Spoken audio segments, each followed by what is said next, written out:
Welcome to the Atlantic Perspectives podcast. Bonjour à tous et bienvenue dans le podcast La Maison Blanche et l'Europe avec Maxime Lobet. Dans l'épisode précédent, nous avons quitté George Washington, père fondateur et premier président des États-Unis. Sous sa présidence, la jeune République avait trouvé son équilibre. Une économie stable, une diplomatie prudente, une neutralité jalousement défendue face aux tempêtes européennes. Mais cet équilibre est fragile, très fragile. Et lorsque John Adams lui succède en 1797, le vent tourne.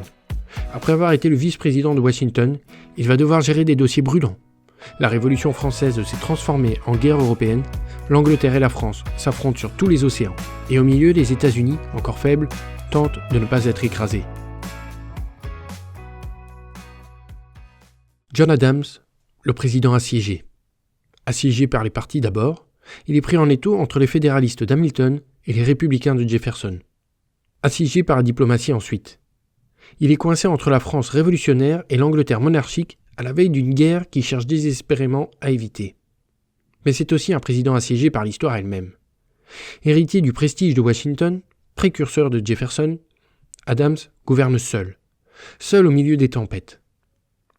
Et pourtant, dans l'ombre et le tumulte, il parvient à sauver l'essentiel, la paix et l'indépendance diplomatique des États-Unis. Peut-on gouverner durablement quand tout pousse à choisir un camp ? Mais revenons au début. C'est en mars 1797 que l'investiture de John Adams a lieu. C'est à Philadelphie que ça se passe, la capitale provisoire des États-Unis. Un homme s'avance pour prêter serment. John Adams succède à George Washington après avoir été son vice-président. C'est un avocat, un intellectuel, un diplomate chevronné. Il a d'ailleurs été ambassadeur aux Pays-Bas, au Royaume-Uni et en France. Il fut à Londres le premier ambassadeur des États-Unis, et avant cela l'un des artisans de la Déclaration d'indépendance.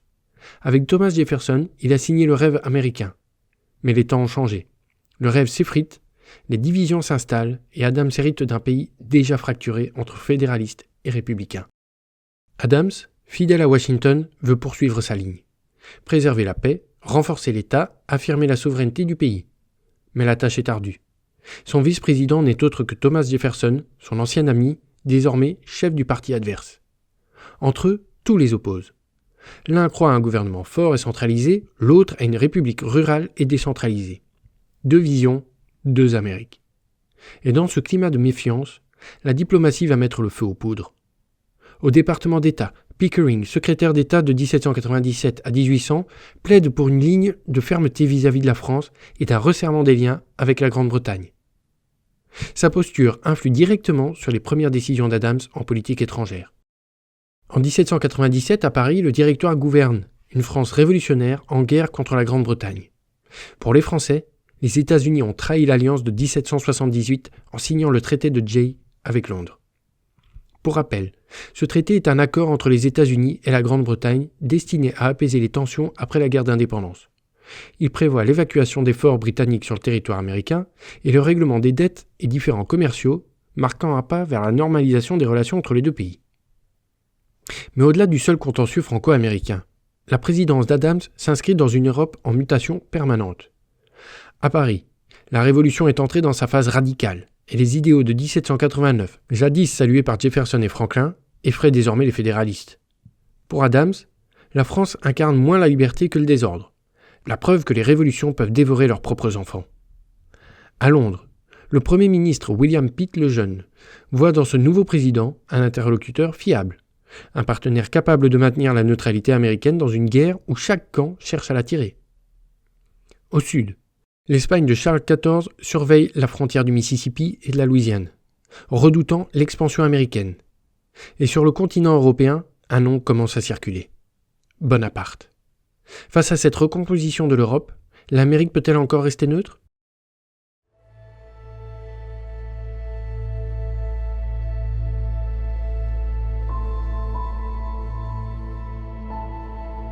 L'Europe entre dans une ère d'ambition impériale où chaque traité redessine les équilibres.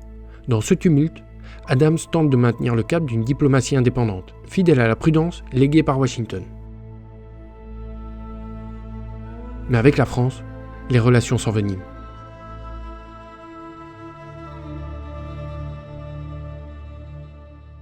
Il faut revenir un peu en arrière pour comprendre les autres sources de conflit. Si au début de la Révolution française, les liens entre les républicains américains et les révolutionnaires français sont particulièrement étroits, les relations se dégradent après la décision de 1794 par laquelle la France abolit l'esclavage. C'est une mesure qui inquiète les propriétaires et milieux influents américains, craignant qu'elle n'inspire leurs propres esclaves. Parallèlement, les tensions s'aggravent lorsque la France reproche aux États-Unis de ne pas honorer la dette contractée durant la guerre d'indépendance. Le gouvernement américain soutient alors que cette obligation avait été conclue avec la monarchie déchue et qu'elle n'a plus lieu d'être depuis sa chute. Et donc, au début du mandat d'Adams, les navires américains sont interceptés, leur cargaison saisie. Le gouvernement français rappelle son ambassadeur. Adams tente la voie du dialogue. Il envoie 3 émissaires à Paris, Pinckney, Marshall et Gerry, pour négocier.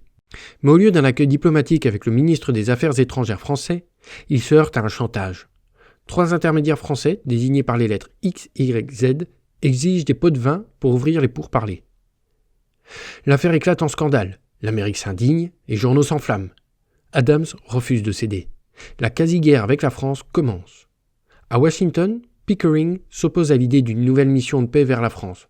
Son désaccord frontal avec Adams sur l'opportunité d'un rapprochement conduit le président à le révoquer en mai 1800.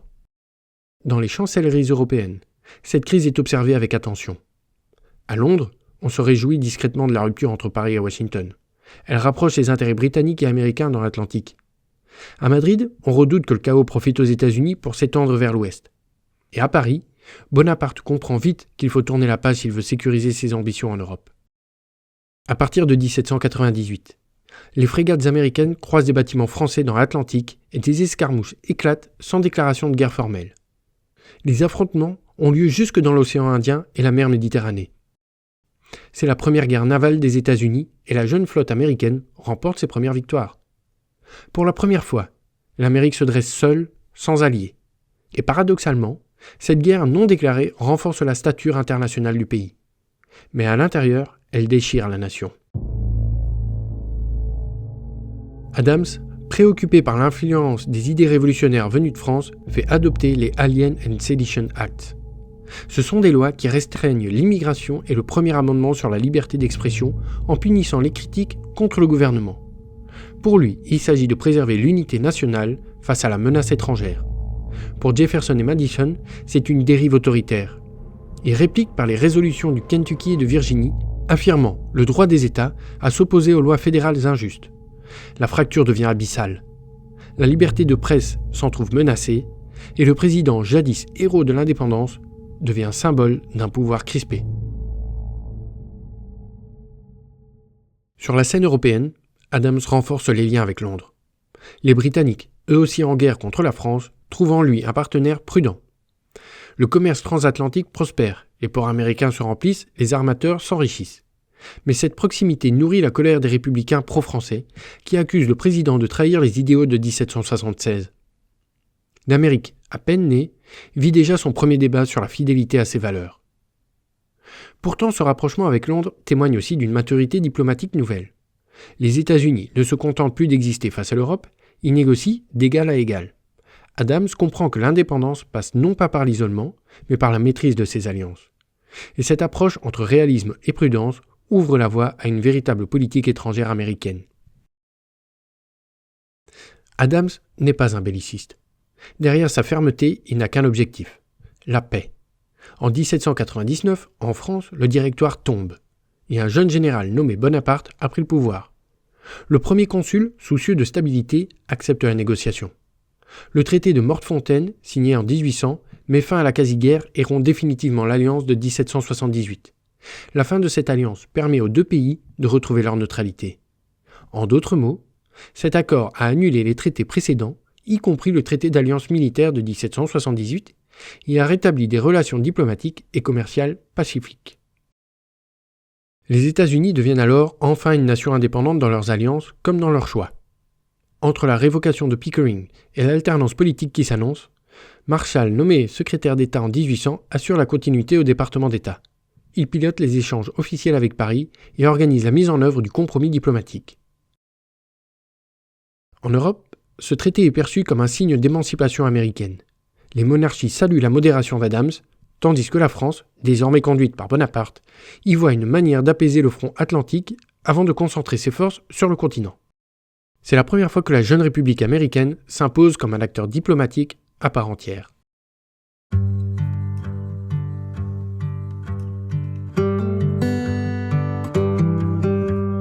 En novembre 1800, un événement important a lieu. Le président John Adams est le premier résident de la Maison-Blanche. Les travaux ne sont pas encore tout à fait terminés, et d'ailleurs la Maison-Blanche ne s'appelle pas encore comme cela, mais s'appelle le Palais présidentiel. Le bâtiment change de nom quelques années plus tard, et je vous expliquerai la raison dans un prochain épisode. Mais un mois plus tard, Adams perd les élections. Il a tenu bon, il a résisté à la guerre, au populisme, à la pression de son propre parti, mais cette victoire diplomatique lui coûte cher. Les fédéralistes, menés par Hamilton, le jugent trop conciliant. Les républicains, menés par Jefferson, le trouvent autoritaire. Isolé et incompris, Adams se retire de la vie politique après sa défaite face à Jefferson.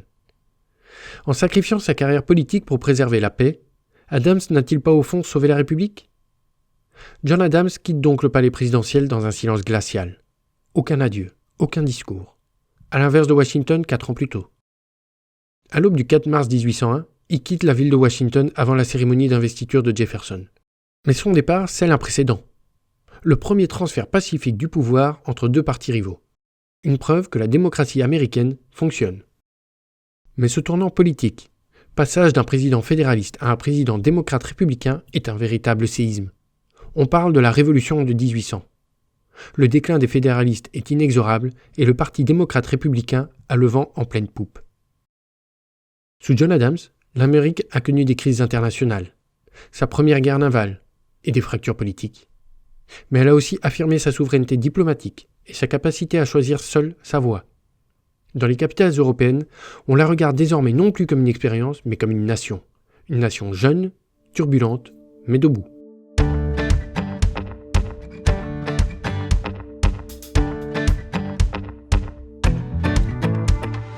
Dans cet épisode, nous sommes revenus sur la présidence de John Adams, un président assiégé par les divisions internes et les tensions européennes. Pris entre la France révolutionnaire et la Grande-Bretagne, il choisit la paix et affirme l'indépendance diplomatique des États-Unis au prix de sa carrière politique. Dans le prochain épisode, nous parlerons de Thomas Jefferson, l'homme du peuple, le visionnaire, celui qui rêve d'une Amérique rurale et pacifique, et qui, en rachetant la Louisiane, va faire basculer le destin du continent tout entier. C'était la Maison-Blanche et l'Europe avec Maxime Lobet. Afin de ne rater aucun épisode, pensez à vous abonner au podcast. Atlantique Perspective est également présent sur les réseaux sociaux et l'ensemble de ses contenus est accessible sur www.atlanticperspective.org. Music licensed via Epidemic Sound.